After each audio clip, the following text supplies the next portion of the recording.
Ang susunod na programa ay rated PG. Patnubay at gabay ng magulang ay kailangan sa mga batang manonood.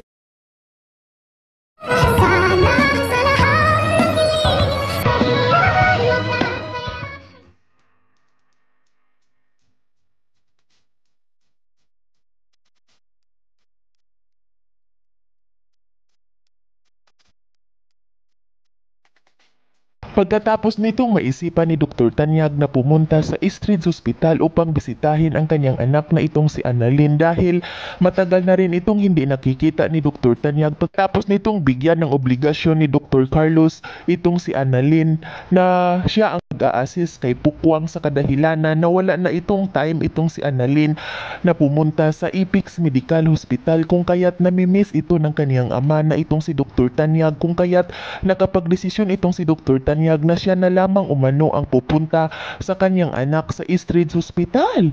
At dito agad naman itong nagtungo itong si Dr. Tanyag sa Eastridge Hospital at nang makarating na itong si Dr. Tanyag sa Eastridge Hospital ay agad na itong pumasok sa loob at hinanap nito ni Dr. Tanyag ang kanyang anak na itong si Annalyn. Ngunit habang naglalakad itong si Dr. Tanyag sa hallway ng Ipix Medical Hospital ay kanyang nasulyapan na mayroong isang babae na sinasakal ng isang lalaki sa kadahilanan na dali-dali naman din itong nilapitan ni Dr. Tanyag upang awatin itong dalawa. Ngunit gulat na gulat itong si Dr. Tanyag nang malapitan na nito ni Dr. Tanyag ang isang lalaki na sinasakal nito ang isang babae ay ikipinanlaki ito ng mga mata ni Dr. Tanyag nang kanyang makikita na itong si Dr. Carlos pala at sinasaktan nito ni Dr. Carlos ang kanyang asawa na itong si Lynette.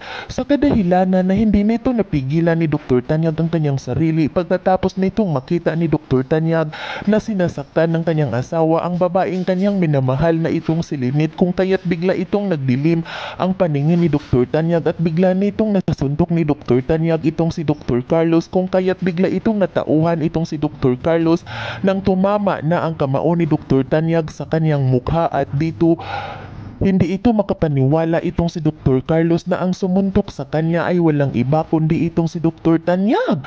Sa kadahilanan na hindi naman din ito napigilan ni Dr. Tanyag ang kanyang sarili at agad nitong pinagsabihan ni Dr. Tanyag itong si Dr. Carlos na walang hiya umano ito at sinasaktan pala umano nito ni Dr. Carlos ang kanyang asawa na itong si Lynette dahil ang buong akala umano nito ni Dr. Tanyag ay mahal na mahal umano nito ni Dr. Carlos itong si Lynette. Ngunit ngayon na makita nito ni Dr. Tanyag sa kanyang dalawang mga mata na ginagawa pala umano nitong pansingbag ni Dr. Carlos ang kanyang asawa na itong si Lynette kung kaya't hindi nito napigilan ni Dr. Tanyag ang kanyang sarili at agad nitong sinabihan ni Dr. Tanyag itong si Dr. Carlos na babawiin umano nito ni Dr. Tanyag itong si Lynette kay Dr. Carlos. Yan ay ating aabangan sa susunod pa na pangyayari sa kaganapang ito ng abot kamay na pangarap. Huwag mong kalimutang isubscribe at i-hit ang notification bell ng aking channel.